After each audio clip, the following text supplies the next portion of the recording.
ഇവിടെ ആർക്കാ അതിൻ്റെ മേലെ ഒരു പ്രയാസം? ഇതിപ്പോൾ രാഷ്ട്രീയമായ ഒരു പകപോക്കലിൻ്റെ ഭാഗമായിട്ട് കേന്ദ്ര ഏജൻസികളെ ഉപയോഗപ്പെടുത്തി ഇന്ത്യയിലെ പ്രതിപക്ഷ രാഷ്ട്രീയ പാർട്ടികൾക്കെതിരായിട്ട് കടുത്ത രീതിയിലുള്ള നിലപാടുകൾ സ്വീകരിച്ചുകൊണ്ടിരിക്കുകയാണ്. അതിൽ കോൺഗ്രസ് എടുക്കുന്ന നിലപാടുകൾ സൂക്ഷ്മമായി പരിശോധിച്ചാൽ പല സ്ഥലത്തും നമുക്കെല്ലാം അറിയുന്നത് പോലെ അവസരവാദപരമായ നിലപാടാണ്. ഉദാഹരണത്തിന് പറഞ്ഞാൽ കോൺഗ്രസ്സുകാർക്കെതിരായിട്ട് വരുന്നത് ED അത് ജനാധിപത്യ വിരുദ്ധമാണെന്ന് അവർ പറയും. എന്നാൽ നമുക്കെല്ലാം അറിയാം ഇപ്പോഴും ഇന്ത്യയുടെ വിധമേ ഇപ്പോൾ പ്രത്യേകിച്ച് ആം ആദ്മി പാർട്ടിക്കെതിരായിട്ട് ഇപ്പോൾ 2 പ്രധാനപ്പെട്ട പ്രമുഖ നേതാക്കൾ ജയിലിൽ കിടക്കുകയാണ്. ആ ജയിലിൽ കിടത്തിയതിനെ സ്വാഗതം ചെയ്യുന്നതാണ് കോൺഗ്രസിൻ്റെ ഡൽഹിയിലെ നിലപാട്. എന്നാൽ പൊതുവായിട്ട് അവർ പറയുമ്പോൾ അവരുടെ സ്റ്റേറ്റ്മെൻറ്റ് തന്നെ ഈ കേന്ദ്രം എടുത്തുകൊണ്ടിരിക്കുന്ന വ്യത്യസ്ത ഏജൻസികൾ നടത്തിക്കൊണ്ടിരിക്കുന്ന കടന്നാക്രമണങ്ങളെ സംബന്ധിച്ച് നിരന്തരം പറയുന്നുമുണ്ട്. പക്ഷേ ഞാൻ ഈ പറഞ്ഞതുപോലെ കെജ്രിവാളിനെതിരായിട്ടായാലും ഇപ്പോൾ ED ചോദ്യം ചെയ്യാൻ വേണ്ടി വിളിച്ചിരിക്കുകയാണ്. ഇതെല്ലാം തിരഞ്ഞെടുപ്പ് രാഷ്ട്രീയത്തിൻ്റെ ഭാഗമാണ്. പുതുതായിട്ട് ഒരു കാര്യവും നമുക്കതിൻ്റെ അത് പറയാനില്ല. എല്ലാ കാര്യവും മുമ്പേ പറഞ്ഞു തന്നെയാണ്. ഓരോ ദിവസവും പുതിയ പുതിയ കാര്യങ്ങൾ എന്ന രീതിയിൽ എഴുതി അവതരിപ്പിക്കുക മാത്രമാണ് നിങ്ങൾ ചെയ്യുന്നത്. മാധ്യമങ്ങൾ അത് പണ്ടേ ചെയ്തുകൊണ്ടിരിക്കുന്നതാണ്, ഇപ്പോഴും ചെയ്യുന്നത് മാത്രമേ കണ്ടുള്ളൂ. അന്വേഷണം നടക്കട്ടെ, അന്വേഷണത്തിന് ശേഷമുള്ള കാര്യം നമുക്ക് അന്നേരം അന്വേഷിക്കാം. അതിലൊന്നും ഭയപ്പെടേണ്ട ഒരു കാര്യം ഞങ്ങൾ സംബന്ധിച്ചില്ല പാർട്ടിക്ക്. ഞങ്ങൾക്ക് എന്താ എക്സ്ട്രാ ബാധ്യത? എന്തെങ്കിലും ബാധ്യതയാവേണ്ട എന്ത് കാര്യമുള്ളത്? അത് ഒരു കമ്പനിയാണ് മറ്റൊരു കമ്പനിയുമായിട്ടുള്ള കരാറുണ്ടാക്കുകയും അതിനടിസ്ഥാനപ്പെടുത്തിയിട്ടുള്ള പ്രവർത്തനം നടത്തുകയൊക്കെ ചെയ്തിട്ടുണ്ട്. അത് സംബന്ധിച്ച് അന്വേഷിച്ചോട്ടെ. ഞങ്ങൾക്ക് എന്ത് ബാധ്യത വന്നിരിക്കുന്നു? നിങ്ങൾ ഞങ്ങളെ മേലൊരു ബാധ്യത അടിച്ചേൽപ്പിക്കാൻ ശ്രമിക്കുകയാണ്. അത് ഇപ്പം തൽക്കാലം ശ്രമിക്കണ്ട.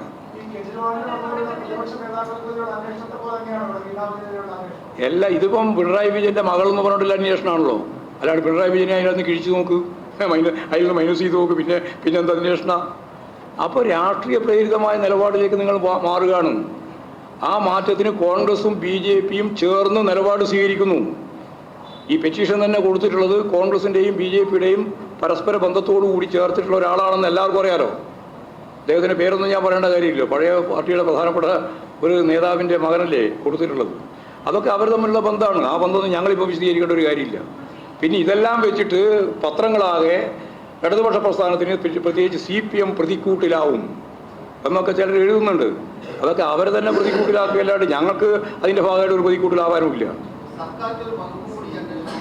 എന്നോട്ടെ, അതെല്ലാം പരിശോധിച്ചോട്ടെ. ഞങ്ങൾക്ക് അതിലൊന്നും പ്രശ്നമില്ല. വകുപ്പല്ല, ഏത് വകുപ്പായാലും കുഴപ്പമില്ല. ഏത് വകുപ്പിനെ സംബന്ധിച്ചായാലും ആരെ പറ്റിയായാലും എന്തിനെ പറ്റിയായാലും അന്വേഷിക്കുന്നല്ലേ പറയുന്നത്. അന്വേഷിക്കട്ടെ. അത് വരാൻ 4 മാസം ഉണ്ടല്ലോ. 4 മാസം കഴിഞ്ഞിട്ട് വരട്ടെ, അപ്പോൾ നമുക്കത് പറയാം. വെറുതെ ആവശ്യമില്ലാണ്ട് ഏജൻസി നടക്കാൻ പോകുന്നത്, അന്വേഷണം നടത്താൻ പോകുന്നതുകൊണ്ട് അതിൻ്റെ മേലെ കയറി പിടിക്കണം എന്ത് കാര്യമുണ്ട്? അത് വരട്ടെ. ഭയന്നോട്ടെ, ഭയക്കേണ്ട കാര്യമില്ല. അന്വേഷണം നടത്തിക്കോട്ടെ എന്ന് സർക്കാർ ഏജൻസിയിലേ അന്വേഷിക്കുന്നത്. അന്വേഷിക്കട്ടെ. അതിലെന്താ നിങ്ങൾക്ക് ഇത്ര വലിയ ബേജാറ്? നിങ്ങൾക്ക് ബേജാറൊന്നുമില്ല. ഞങ്ങൾക്കൊട്ടും ബേജാറില്ല. ഞങ്ങൾക്കൊരു ബേജാറും അതിലില്ല. നിങ്ങൾക്ക് ബേജാറുണ്ടെങ്കിൽ അത് നിങ്ങളിങ്ങനെ എഴുതിക്കൊണ്ടേ ഇരിക്കാന്ന് മാത്രമേ ഉള്ളൂ. അത് ഞാൻ നേരത്തെ പറഞ്ഞല്ലോ, കഴിഞ്ഞ പ്രാവശ്യം തന്നെ പറഞ്ഞല്ലോ. അത് ഞാൻ പറഞ്ഞപ്പോഴല്ലേ നിങ്ങളത് ഭയങ്കരമായിട്ട് വേറെ രീതിയിൽ ചിത്രീകരിച്ചത്. വ്യക്തിപൂജ ഞാൻ കഴിഞ്ഞ പ്രാവശ്യം നിങ്ങളോടല്ലേ സംസാരിച്ചത്? ഞാൻ വ്യക്തിപൂജ നടത്തിയതാ? ഞാൻ പറയുന്നത്, ഞാൻ അന്ന് നിങ്ങളോട് വ്യക്തിപൂജയാണോ നടത്തിയത്? അന്ന് ഞാൻ പറഞ്ഞത് എന്താ? ഞാൻ ഒന്നും കൂടി ആവർത്തിക്കാം. നിങ്ങൾ വെറുതെ വേണ്ടാത്ത പ്രചാരവേല നടത്തിയിട്ട് ഇങ്ങനെ പറഞ്ഞുകൊണ്ടിരിക്കുകയാണ്. അന്ന് ഞാൻ പറഞ്ഞത് എന്താ? കേന്ദ്ര ഏജൻസികൾ കേരളത്തിലെ ഇടതുപക്ഷ പാർട്ടിയെയും, അതായത് കമ്മ്യൂണിസ്റ്റ് പാർട്ടി ഓഫ് ഇന്ത്യ മാർക്സിസ്റ്റിനെയും ഇടതുപക്ഷ പാർട്ടികളെയും അതിൻ്റെ നേതൃത്വത്തിലുള്ള ഇടതുപക്ഷ ജനാധിപത്യ മുന്നണി ഗവൺമെൻറ്റിനെയും മുഖ്യമന്ത്രിയെയും വേട്ടയാടാൻ നടക്കുകയാണ്. അപ്പോൾ നിങ്ങൾ ചോദിച്ചത്, എന്നാലും ഈ പറയുന്ന ഏജൻസികളൊന്നും മുഖ്യമന്ത്രിയുടെ അടുത്തേക്ക് എത്തുന്നില്ലല്ലോ എന്നാണ് നിങ്ങൾ ചോദ്യം. ആ ചോദ്യത്തിന് ഞാൻ പറഞ്ഞ മറുപടി, അത് മുഖ്യമന്ത്രി സൂര്യനെ പോലെയാണ്. കാരണം അടുത്തെത്താൻ പറ്റില്ല എന്നാ പറഞ്ഞത്.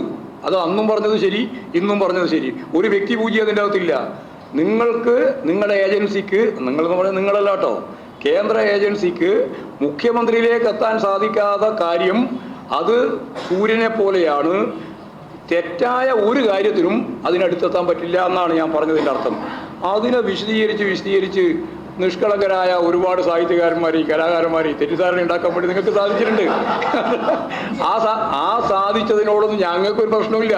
നിങ്ങളുടെ പിന്നിൽ തന്നെ വരാൻ ഞാൻ ഇല്ലതാനും. അതുകൊണ്ടാണ് ഇതേവരെ പറയായിരുന്നത്. ആ സൂര്യനൊന്നല്ലേ ഉണ്ടാവുള്ളൂ, പിന്നെ അതിൻ്റെ സംശയം. അതായത് അഗ്നിയാണെന്നൊക്കെ പറയുന്നില്ലേ, ആ അഗ്നിക്ക് കുറച്ചും കൂടി ശക്തിയായിട്ട് പറഞ്ഞത് മാത്രമേ ഉള്ളൂ സൂര്യനാണ്, അത്രയേ ഉള്ളൂ കാണും. ഞാൻ അന്നിരുന്നു എം ഡി വാസുദേവൻ പറഞ്ഞിട്ടില്ലല്ലോ. അപ്പോൾ ഇപ്പോഴല്ലേ എം ഡി വാസുദേവൻ പറഞ്ഞു. ഞാനൊരു കാര്യം വളരെ വ്യക്തമായിട്ട് പറയാം. സാഹിത്യകാരന്മാരായാലും കലാകാരന്മാരായാലും സാധാരണക്കാരായാലും കൃഷിക്കാരായാലും കർഷക തൊഴിലാളിയായാലും ആദിവാസിയായാലും അവരെല്ലാം ക്രിയാത്മകമായിട്ട് ഉന്നയിക്കുന്ന എല്ലാ വിമർശനത്തെയും നല്ല കാത് കൂർപ്പിച്ച് നല്ല കണ്ണോടെ കാണാനും കേൾക്കാനും അതിനടിസ്ഥാനപ്പെടുത്തിയിട്ട് വല്ല കാര്യങ്ങളിലും മാറ്റങ്ങൾ ഉണ്ടാക്കേണ്ടതുണ്ടെങ്കിൽ മാറ്റം ഉണ്ടാക്കാനും സദാ ജാഗ്രതയോടെ പ്രവർത്തിക്കുന്നൊരു പാർട്ടിയാണ് CPIM. ഏതെങ്കിലും ഒരു ദിവസമല്ല, 2 ദിവസമല്ല, ഏതെങ്കിലും ഒരു സ്റ്റേറ്റ്മെൻ്റ് അല്ല, ഏതെങ്കിലും ഒരു വിമർശനമല്ല. ഇങ്ങനെ വരുന്ന സമൂഹത്തിൻ്റെ മുന്നിലുള്ള മുഴുവൻ കാര്യങ്ങളെയും ക്രിയാത്മകമായി പരിശോധിക്കാനും ആവശ്യമായ നിലപാടുകൾ സ്വീകരിക്കാനും അതിൻ്റെ ഭാഗമായിട്ട് എന്തെങ്കിലും മാറ്റം വരുത്തേണ്ടതുണ്ടെങ്കിൽ മാറ്റം വരുത്താനും തയ്യാറായി നിൽക്കുന്ന ഒരു പാർട്ടിയാണ് CPIM. പണ്ടാരോ പറഞ്ഞ പോലെ ഞങ്ങൾ പിടിച്ച മുയലിൽ 2 കൊമ്പ് എന്ന് പറയുന്നത് നിൽക്കുന്ന നിലപാടേ CPIM-നില്ല. ഞാൻ സാധാരണ പറയുന്ന ഒരു കാര്യമാണ്, എല്ലാം മാറ്റത്തിന് വിധേയമാണ്. മാറാത്ത ഒറ്റ കാര്യം മാത്രമേ ഉള്ളൂ, അത് അനസ്യൂതം മാറിക്കൊണ്ടിരിക്കുന്നു എന്നത് മാത്രമാണ്. അതുകൊണ്ട് മാറ്റത്തിന് വിധേയമാവാത്ത രീതിയിൽ പ്രവർത്തിക്കുന്ന ഒരു പാർട്ടിയാണ് CPIM എന്ന തെറ്റിദ്ധാരണ വേണ്ട. ഞങ്ങളുടെ ദർശനപരമായ സമീപനം തന്നെ ഈ മാറ്റം ഉൾക്കൊണ്ടുകൊണ്ടാണ്. അതുകൊണ്ട് ആരുടെയും ഏതെങ്കിലും ഒരാളുടെ പേര് പറയേണ്ടിയില്ല, ആരുടെയും വിമർശനം കേൾക്ക്. നിങ്ങൾ പത്രങ്ങളെല്ലാം പലതും പറഞ്ഞുകൊണ്ടിരിക്കുന്നുണ്ട്, അതുകൊണ്ടാണ് അങ്ങനെ പറയുന്നത്. ഞാൻ പറഞ്ഞത് ഇത് തന്നെയാണ്, വളരെ വ്യക്തമാണ്. ഏത് വിമർശനപരമായ നിലപാടിനെയും ശരിയായ രീതിയിൽ കാണാനും മനസ്സിലാക്കാനും വിശകലനം ചെയ്യാനും തിരുത്തേണ്ടതുണ്ടെങ്കിൽ തിരുത്താനും. ഞങ്ങൾ തെറ്റിതിരുത്തൽ പ്രക്രിയ നിങ്ങൾക്ക് അറിയുന്നതല്ലേ, എപ്പോൾ നിങ്ങൾ പറഞ്ഞുകൊണ്ടിരിക്കുന്ന കാര്യമില്ലേ. ഞങ്ങൾ പാർട്ടിക്കകത്ത് തന്നെ തെറ്റിതിരുത്തൽ നടപടി സ്വീകരിക്കുന്നുണ്ട്. പിന്നെ സാമൂഹിക ജീവിതത്തിൻ്റെ ഭാഗമായി വരുന്ന കാര്യങ്ങളിലും ആ നിലപാട് സ്വീകരിച്ചു പോവുകയാണ് പാർട്ടി ചെയ്യുക. അതേ അതിൽ കാണേണ്ടി ഉള്ളൂ, അത്രയേ ഉള്ളൂ.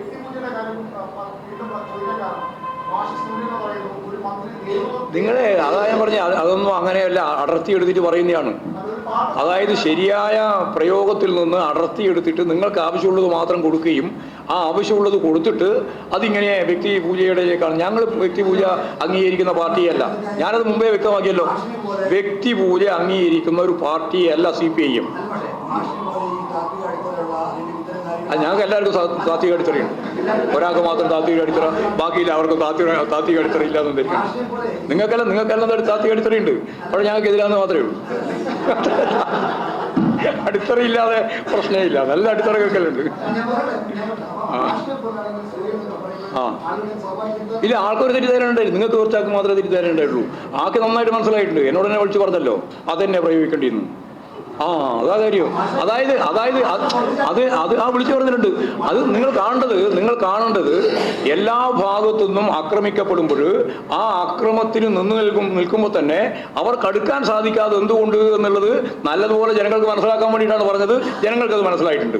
പിന്നെ നിങ്ങൾക്ക് കുറച്ചാൾക്ക് മനസ്സിലായിട്ടുണ്ടാവില്ല എന്നല്ല ഞാൻ പറയുന്നത്, നിങ്ങൾക്ക് മനസ്സിലായിട്ടുണ്ട്. പക്ഷെ നിങ്ങൾക്ക് മനസ്സിലായതല്ല നിങ്ങൾ പ്രകടിപ്പിക്കുക, അത് മാനേജ്മെന്റ് താല്പര്യമാണ്. നിങ്ങൾക്ക് മനസ്സിലായിട്ടുണ്ട്, പക്ഷെ നിങ്ങൾക്ക് മനസ്സിലായതല്ല നിങ്ങൾ പ്രകടിപ്പിക്കുക, അത് മാനേജ്മെന്റ് താല്പര്യമാണ്. അത്രയേ ഉള്ളൂ. ജനകീയ വിദ്യാഭ്യാസം നടന്നുകൊണ്ടിരിക്കുകയാണ്. ഇനി തുടർച്ചയായി നടക്കും. ജനങ്ങൾക്ക് ഭയമില്ലാന്ന് അതല്ലേ പറയുന്നത്. ജനങ്ങൾ ഭയങ്കര ആവേശത്തോടാണ് കണ്ടതെന്ന്. ജനങ്ങളൊന്നും ഭയപ്പെട്ടിട്ടില്ല. നിങ്ങൾക്ക് ചിലരും ഭയപ്പെട്ടിട്ടില്ല, നിങ്ങളും ചിലർ ഭയപ്പെട്ടിട്ടില്ല. നിങ്ങളുടെ മാനേജ്മെന്റ് സംവിധാനമാണ് ഭയപ്പെട്ടത്, അത്രയേ ഉള്ളൂ. ഞാൻ അടച്ചെടുത്തിന് തന്നെ കാണുന്നു. നിങ്ങളെല്ലാം ഈ പറയുന്ന കുത്തക മുതലാളിത്തത്തിൻ്റെയും അതുപോലെ ഈ പറയുന്ന ഭൂപ്രഭുത്വത്തിൻ്റെയും സാമ്പ്രദായിത്വ ധനമൂലധന ശക്തിയുടെയും വക്താക്കളാണ് എന്ന് ഞാൻ പറയണോ? വേണ്ട.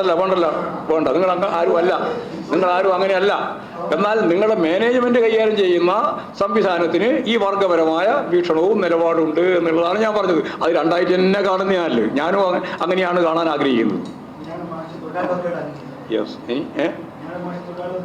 തൊഴിലാളികൾക്ക് അംഗീകരിച്ചു. അത്രയും നന്നായി. നിങ്ങളെ തൊഴിലാളികൾക്ക് അംഗീകരിച്ചുകൊണ്ടാണോ? ഇനി അടുത്ത് പറഞ്ഞു.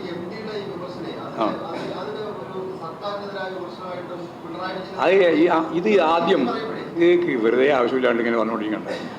2003 ഇന്ന് എത്ര കൊല്ലായി? 20 കൊല്ലം മുമ്പാണ് അദ്ദേഹം ഇത് എഴുതിയത്. അന്ന് ആരായിരുന്നു കേരളത്തിൽ? അല്ലേ? എന്ന് പറഞ്ഞാൽ CPM അല്ലല്ലോ.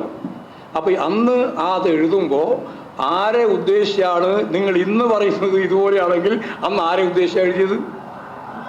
കേക്ക് പറ നിങ്ങൾ. അപ്പം വേറെ നോക്കുക. അന്ന് 2003 ഇത് എഴുതുമ്പോൾ ആരെ ഉദ്ദേശിച്ചാണ് എഴുതിയതെന്ന് അത് പറ. അത് ഉത്തരം പറഞ്ഞിട്ടാകുമ്പോൾ ഞാൻ പറയാം. ആരെയാ? ആന്റണിയെ ഉദ്ദേശിച്ചിട്ടാണല്ലേ? ഉറപ്പല്ലേ? അങ്ങനെ വിചാരിക്കണ്ട. നിങ്ങൾക്ക് ഉറപ്പുണ്ടോ? ചോദിക്കും. നിങ്ങൾക്ക് ഉറപ്പുണ്ടോ? നിങ്ങൾക്ക് ഉറപ്പില്ല അല്ലേ? നിങ്ങൾക്ക് അന്ന് ഉറപ്പില്ല, ഇപ്പം നിങ്ങൾക്ക് ഭയങ്കര ഉറപ്പാണ്. ഇത് പിണറായിയെ സംബന്ധിച്ചും CPM-നെ പറ്റിയാണ് പറഞ്ഞത് എന്ന് ഇപ്പം നിങ്ങൾക്ക് നല്ല ഉറപ്പും 2003 AK ആന്റണിയെ പറ്റിയാണ് പറഞ്ഞത് എന്നുള്ളതിന് ഉറപ്പില്ലാതിരിക്കുകയും ചെയ്യുന്നത് വർഗപരമാണ്. അതാ കാര്യം. അത് നിങ്ങൾ മനസ്സിലാക്കിക്കോ. 2003 2023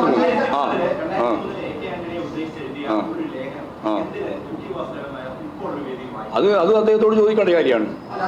ഞാനിപ്പോൾ പറയേണ്ട കാര്യമില്ല. ഞാനിപ്പോൾ വിമർശനപരമായിട്ടാണ് കാര്യങ്ങളെങ്കിൽ അത് ഏത് വിമർശനത്തെയും ഞാൻ പറഞ്ഞല്ലോ സ്വാഗതം ചെയ്യുന്നു. അത് നിങ്ങളെന്തിനാ അതിൽ ബേജാറാകുന്നു? ഞാനിപ്പോഴും ഉറപ്പായിട്ട് പറയാം, അന്ന് ഏകേരനെ സ്വാഗതം ചെയ്തിരുന്നില്ലല്ലോ. അതിന് എത്രയോ പതിറ്റാണ്ട് കഴിഞ്ഞാലും വസ്തുതാപരമായിട്ട് നിൽക്കും. അത് സൂക്ഷ്മമായിട്ട് വായിച്ചു നോക്കണം. അത് സൂക്ഷ്മമായിട്ട് വായിച്ചു നോക്കുന്ന രീതി നിങ്ങൾക്കില്ല. നിങ്ങൾക്ക് ആവശ്യമുള്ളത് എന്താ വെച്ചാൽ CPM-നെയും മുഖ്യമന്ത്രിയെയും ഒരു പ്രതിക്കൂട്ടിലാക്കാൻ പറ്റുന്ന എന്തെങ്കിലും പദമോ എന്തെങ്കിലും വാക്കോ ഏതെങ്കിലും സ്റ്റേറ്റ്മെൻറ്റിലോ ഏതെങ്കിലും പത്രസമ്മേളനത്തിൻ്റെ ഭാഗമായിട്ട് ആരെങ്കിലും പറയുന്നതിലോ ഉണ്ട് എന്ന് നോക്കുന്നതിൻ്റെ അപ്പുറത്ത് സൂക്ഷ്മാംശത്തിൽ ഈ കാര്യങ്ങൾ പരിശോധിക്കുന്ന രീതി നിങ്ങൾക്കില്ല എന്ന് പറഞ്ഞാൽ നിങ്ങളിൽ ഭൂരിപക്ഷത്തിനും ഇല്ല. അതാ ഞാൻ പറഞ്ഞതിനകത്ത്. ഇനി ഒന്നുകൂടി ഞാൻ പറഞ്ഞു തീർക്കട്ടെ. ഞാൻ നേരത്തെ ചോദിച്ച ചോദ്യം നിങ്ങൾ കൃത്യമായിട്ട് ഉത്തരം പറഞ്ഞു. അതെന്താ 2003 എഴുതിയത്. അതിൻ്റെ വീണ്ടും ആവർത്തനമാണ്. ഇനി ഇത് ഉണ്ടാവുമോ? ഞാൻ ഉറപ്പായിട്ട് പറയാം, ഇനിയും ഇത് തുടരും. കാരണം ലോകത്തിൻ്റെ പൊതു ചിത്രമാണ് അദ്ദേഹം അവതരിപ്പിച്ചത്. സോവിയറ്റ് റഷ്യയെ അടിസ്ഥാനപ്പെടുത്തിയിട്ട് പറഞ്ഞു, EMS-നെ വ്യക്തമായിട്ട് ചൂണ്ടിക്കാണിച്ചു. ഇന്ത്യയിലെയും ലോകത്തെമ്പാടുമുള്ള പൊതുവായ ഒരു ചിത്രം കൃത്യമായിട്ട് അദ്ദേഹം അവതരിപ്പിച്ചിട്ടുണ്ട്. അവതരിപ്പിച്ചത് ഇന്ന് ഇവിടെ കേരളത്തിൻ്റെ മാത്രമല്ല, പൊതുവായിട്ടുള്ള കാര്യങ്ങൾ ഉൾപ്പെടെ ചേർത്തുകൊണ്ടാണ്. അതിൽ ഇനിയും എത്ര കാലം തുടരുമെന്നൊന്നും നമുക്ക് പറയാൻ സാധിക്കില്ല. അതുകൊണ്ട് ആ വിമർശനങ്ങൾ ഇനിയും തുടർന്ന് മുമ്പോട്ടേക്ക് പോകുന്ന തരത്തിലുള്ള വിമർശന രീതിയും വിമർശനവുമാണ് അദ്ദേഹം ഉന്നയിച്ചിട്ടുള്ളത് എന്നുള്ളത് യാതൊരു സംശയവും വേണ്ട. മതി. ആ ഭാഗം മതി. അതെ. അതിനിയും കുറെ ഈ അധികാരം ഇതൊക്കെ EMS പറഞ്ഞത് അദ്ദേഹം പറഞ്ഞല്ലോ. ഞങ്ങൾക്കൊരു തർക്കമില്ല. ഞങ്ങളിപ്പോൾ ഞാൻ നിങ്ങളോട് തന്നെ പല പ്രാവശ്യം പറഞ്ഞിട്ടുണ്ട്, ഈ ഭരണകൂടവും ഭരണം തമ്മിലുള്ള വ്യത്യാസം. ഇവിടെ ഇപ്പോൾ ഞങ്ങൾ ഭരണത്തിലാണ് ഉള്ളത്. ഭരണകൂടമൊന്നും ഞങ്ങളുടെ കയ്യിലല്ല. നരേന്ദ്രമോദിയുടെ കയ്യിലുള്ള ഒരു ഭരണകൂടത്തിൻ്റെ മേലെ ഭരണവുമായിട്ട് ബന്ധപ്പെട്ട് കേരളം പ്രവർത്തിക്കുകയാണ്. അതുകൊണ്ടാണ് കേരളത്തെ സാമ്പത്തികമായ പരാധീനതയിലേക്ക് എത്തിക്കുന്നതിന് വേണ്ടി സാമ്പത്തിക പ്രതിരോധം തീർത്തുകൊണ്ട് കേന്ദ്രം ഇടപാട് സ്വീകരിക്കുന്നത്. അതുൾപ്പെടെയുള്ള കാര്യങ്ങളാണ് യഥാർത്ഥത്തിൽ ഇതിൻ്റെ അകത്ത് പ്രതിഫലിക്കുന്നത്. അത് നമ്മൾ കാണാതിരുന്നിട്ട് വെറുതെ ഇവിടെ ആരോടോ വിശദീകരിച്ചിരിക്കുന്നു, ആരോടോ പ്രതിഷേധിച്ചിരിക്കുന്നു പറഞ്ഞിട്ട് വല്ല കാര്യമുണ്ടോ? അത് ഈ തുടരുമൊക്കെ ചെയ്യും. കുറേ കാലം തുടരും. EMS പറഞ്ഞത് ശരിയാണ് കേട്ടോ.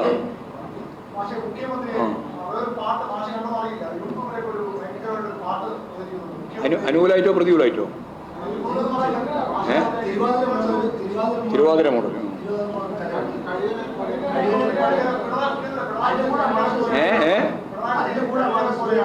ആരെപ്പോലെ? അത് രണ്ട് ഭാഗത്തും ഉണ്ടാവുന്നു. നിങ്ങളതിലൊന്നും വലിയ കാര്യത്തിലെടുക്കണ്ട. നെഗറ്റീവായ ഒരു കാര്യവും വെറുതെ മനസ്സിൽ കൊണ്ടുവന്ന് നടന്ന് ആവശ്യമില്ലാതെ ടെൻഷൻ ഉണ്ടാക്കണ്ട. ഡിപ്രഷൻ ഉണ്ടാകുന്നതിൻ്റെ ഒരു പ്രധാനപ്പെട്ട ഘടകം അതാണ് ഡിപ്രഷൻ. ഇപ്പോൾ കേരളത്തിൽ വലിയ വിഭാഗത്തിന് ഡിപ്രഷനാണ്. എന്താ? വേണ്ടാതെ വെളുപ്പ് ബാണം മുഴുവൻ തലയിൽ കൊണ്ട് നടക്കുകയാണ്. അതുകൊണ്ട് നിങ്ങൾ പത്രപ്രവർത്തകരെന്ന് ഇത് ഞാൻ ഒരു കാര്യം നിങ്ങൾക്ക് പറയാം, ഇത് മുഴുവൻ കണ്ട് ഇതെല്ലാം തലയിൽ തന്നെ വെച്ച് നമ്മുടെ മനസ്സ് കൊടുത്ത് നടക്കണ്ട. നല്ല നെഗറ്റീവായിട്ടുള്ള കാര്യം മുഴുവൻ വിട്ടുകളാണ്. ഞാനിപ്പോൾ ഹാപ്പിനെസ് ഇപ്പോൾ തുടങ്ങിയല്ലോ. കഴിഞ്ഞ ഹാപ്പിനെസ് ഫെസ്റ്റിവൽ ഉണ്ടായി. കൗൺസിലിംഗ് നല്ല രീതിയിൽ നമുക്ക് മനുഷ്യൻ്റെ മനസ്സ് പഠിച്ച് പ്രവർത്തിക്കേണ്ടതുണ്ട്. അപ്പോൾ ഹാപ്പിനെസ്സിലേക്ക് നമുക്ക് എത്തണം. കേരളവും ഇന്ത്യയും ലോകം മുഴുവൻ അങ്ങനെയുള്ളൊരു നിലപാടല്ലേ നമ്മുടെ എല്ലാം ഏറ്റവും പ്രധാനപ്പെട്ട നിലപാട്.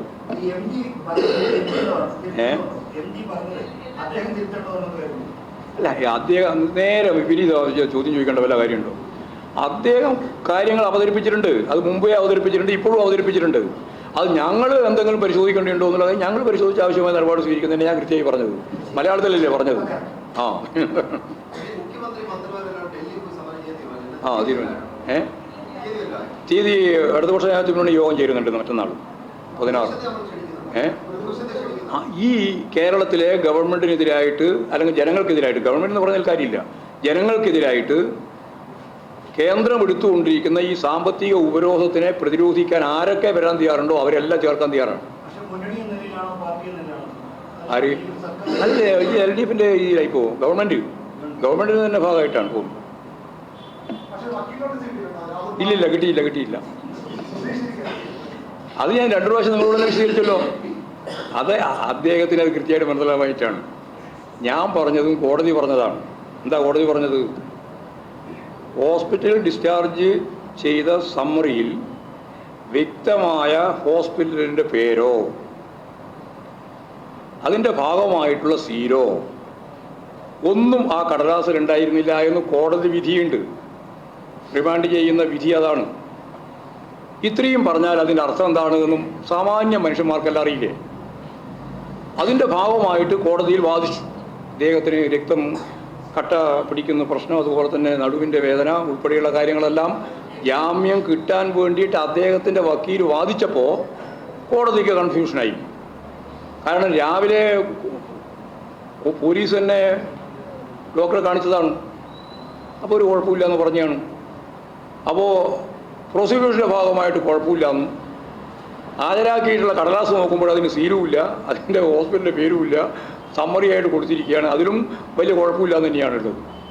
വാദിക്കുന്നത് പക്ഷെ ഭയങ്കര അപകടമാണ് എന്നാണ്. അങ്ങനെ രണ്ടും വന്നപ്പോൾ വീണ്ടും സാധാരണ ഇല്ലാതൊരു നിലപാട് കോടതി സ്വീകരിച്ചു. കോടതി പറഞ്ഞു, ഇപ്പോൾ നേരത്തെയുള്ള സർട്ടിഫിക്കറ്റ് എന്ന് പറയാൻ സാധിക്കില്ല, അതിനാ ഈ പറയുന്ന സമ്മറിയാണ്, അത് ഹോസ്പിറ്റലിൻ്റെ പേരുമില്ല, ഈ പറഞ്ഞ പോലെ വ്യക്തതയില്ല. കോടതി തന്നെ പറഞ്ഞു വ്യക്തതയില്ല, സീലുമില്ല. അതുകൊണ്ട് എന്ത് ചെയ്തു? കോടതി തന്നെ ഒരു കാര്യം കൂടി നോക്കാം, എന്നിട്ട് വീണ്ടും അയച്ചു. കോടതി തന്നെ അയച്ചു. ആ കോടതി അയച്ച് ഡോക്ടർമാർ പരിശോധിച്ച് വന്നു. പരിശോധിച്ചപ്പോൾ കൃത്യമായിട്ട് മനസ്സിലായി ആരോഗ്യ പ്രശ്നങ്ങളൊന്നും തന്നെ ഇല്ല. അപ്പോൾ ഈ ഗുരുതരമായ കേസ് ഒരു തരത്തിലും ജാമ്യം കൊടുക്കാൻ സാധിക്കുന്നതല്ല. അങ്ങനെയാണ് റിമാൻഡ് ചെയ്യാൻ തീരുമാനിച്ചത്. ആ റിമാൻഡിൻ്റെ ഭാഗമായിട്ടുള്ള ഈ വിധിയിൽ അത് പുറത്തു എല്ലാവരും കണ്ടതാണല്ലോ, ആ വിധിയിൽ ഇതുണ്ട്. അപ്പോൾ ഇങ്ങനെയുള്ള ഒരു കാര്യം കൃത്യമായിട്ട് രാജ്യം മുഴുവൻ മനസ്സിലാക്കിയതിന് ശേഷം രാഹുൽ മാങ്കുട്ടൽ എനിക്കെതിരായിട്ട് മാനനഷ്ട കേസ് കൊടുത്തിരിക്കുന്നു. ഞാനിതെല്ലാം പത്രസമ്മേളനം വിളിച്ചിട്ട് മാപ്പ് പറയണമെന്നാണ് ഇപ്പോൾ മനോരമയിൽ അങ്ങനെയാണ് കണ്ടത്. വേറെ പത്രത്തിൽ ഞാൻ കണ്ടിട്ടില്ല. മനോരമ വായിക്കുന്നുണ്ട്, വായിക്കണം മനസ്സിലാവില്ല. പക്ഷേ മനോരമ വായിക്കാതിരിക്കാനൊന്നും പറ്റില്ല. മനോരമയിലും നമ്മളിതെല്ലാ പത്രവും വായിക്കുന്നില്ലേ? അപ്പോൾ അതൊന്നും വായിക്കാതിരിക്കണം എന്നുള്ള നിലപാടൊന്നും ഞാൻ സ്വീകരിക്കാറില്ല. വായിച്ചുകൊണ്ടല്ലേ നമുക്ക് മനസ്സിലാക്കാൻ പറ്റുള്ളൂ. അപ്പോൾ അങ്ങനെയാണ് സംഭവം. അതുകൊണ്ട് മാപ്പ് പറയുക എന്നുള്ളതോ ഒന്നും ആരും അംഗീകരിക്കുന്ന നിലപാടല്ല. സത്യസന്ധമായിട്ടുള്ള കോടതി വിധിയുടെ ഭാഗമായിട്ട് അതിൻ്റെ പകർപ്പ് എടുത്തതിന് ശേഷം അത് നോക്കിയിട്ട് തന്നെയാണ് ഇപ്പം ഞാൻ പറഞ്ഞത്. അന്ന് നിങ്ങളെല്ലാം പറഞ്ഞ അടിസ്ഥാനപ്പെടുത്തിയിട്ടാണ് പറഞ്ഞത്. ഏത് അതൊക്കെ അവിടെ ഇന്നലെ പറഞ്ഞല്ലോ, ഇന്ത്യക്കാരൻ്റെ നിങ്ങളെല്ലാം വളച്ചൊടിച്ച് ആവശ്യമില്ലാതെ പ്രചരണം നടത്തിക്കൊണ്ടിരിക്കുന്നതാണെന്ന് അദ്ദേഹം തന്നെ അവരെന്നെ ഇന്നലെ പറഞ്ഞു. അതൊക്കെ ഒരു ജീവിതചരിത്ര കുറിപ്പിൻ്റെ ഭാഗമായിട്ട് വരുമ്പോൾ പഴയ കാലമുണ്ടായ ഒരുപാട് കാര്യങ്ങളെപ്പറ്റി അവലോകനം ചെയ്യുമ്പോൾ അതൊക്കെ ഇന്ന് കേൾക്കുമ്പോൾ ഒരു സംശയം ഉണ്ടാവാം. വേറെ ഒന്നും അതിനകത്തില്ല. ശരിയായ നിലപാട് തന്നെയാണ് അവർ സ്വീകരിച്ചിട്ടുള്ളത്. അതിനെ വളച്ചൊടിക്കേണ്ട കാര്യമില്ല എന്നുള്ളതാണ് അത് സംബന്ധിച്ച് പറയുന്നത്. അത് മുമ്പേ ചർച്ച ചെയ്തതാണ്. ഒരുക്കങ്ങളെല്ലാം മുമ്പ്. സ്ഥാനാർത്ഥിയൊന്നും ആയിട്ടില്ല. അതൊക്കെ ഇലക്ഷൻ പ്രഖ്യാപിക്കുന്നതോടുകൂടി സ്ഥാനാർത്ഥിയൊക്കെ വരും. അതിൽ നിങ്ങൾ ഭയപ്പെടണം.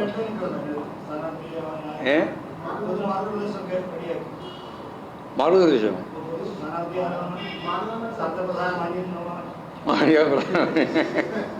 അത് നിങ്ങൾ ഒരു ഭയവും വേണ്ട. ഏറ്റവും പറ്റിയ സ്ഥാനാർത്ഥികളെയായിരിക്കും നിർത്തുക. 20 പാർലമെൻറ്റ് മണ്ഡലമല്ലേ ഉള്ളൂ. 20 പാർലമെൻറ്റ് മണ്ഡലത്തിലും നല്ല ഫലപ്രദമായിട്ട് ശേഷിയുള്ള സ്ഥാനാർത്ഥികളായിരിക്കും മനസ്സിലാക്കുക. പാർട്ടി പുറത്തുള്ളവരെയോ അതൊന്നും ഇപ്പോൾ തീരുമാനിച്ചില്ല. അതൊക്കെ നമുക്ക് പിന്നീട് തീരുമാനിക്കേണ്ട കാര്യം. CC വെച്ചിട്ട് EMS ഒക്കെ 28, 29, 30. 28, 29, 30. ബിജെപിക്കെതിരെ രൂക്ഷമായ വിമർശനമായി KCPC രംഗത്ത് വന്നിട്ടുണ്ട്. ഇന്ന് ദീപിക പത്രത്തിൽ എഴുതിയ ഒരു ലേഖനത്തിൽ അവർ ഈ വിരുദ്ധം അതോടൊപ്പം തന്നെ വിരട്ടുകൾ ഒരുമിച്ച് വേണ്ട എന്നുള്ളതാണ് പറഞ്ഞിരിക്കുന്നത്. അല്ല, BJP എടുത്തുകൊണ്ടിരിക്കുന്ന നിലപാടിനെ സംബന്ധിച്ച് ന്യൂനപക്ഷ ജനവിഭാഗങ്ങൾക്കെല്ലാം നല്ല ധാരണയുണ്ട്. അതിപ്പോൾ രണ്ട് വംശഹത്യയുടെ അനുഭവം അവർക്കുണ്ട്. ഗുജറാത്തിൻ്റെ അനുഭവമുണ്ട്, മണിപ്പൂരിൻ്റെ അനുഭവമുണ്ട്. സ്വാഭാവികമായിട്ടും അവരെല്ലാം ഈ അനുഭവം കൂടി ചേർത്തുകൊണ്ടല്ലേ നിലപാട് സ്വീകരിക്കുക. അതിന് അനുകൂലമായിട്ടും പ്രതികൂലമായിട്ടും അതിൻ്റെ അകത്ത് തന്നെ ആളുകൾ ചിലരുണ്ടാവും.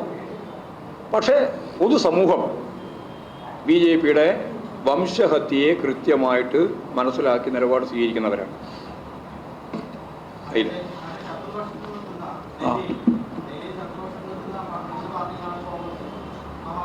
അതെ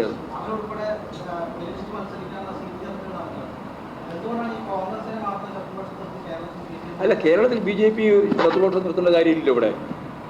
ഇവിടെ BJP ഇല്ലല്ലോ.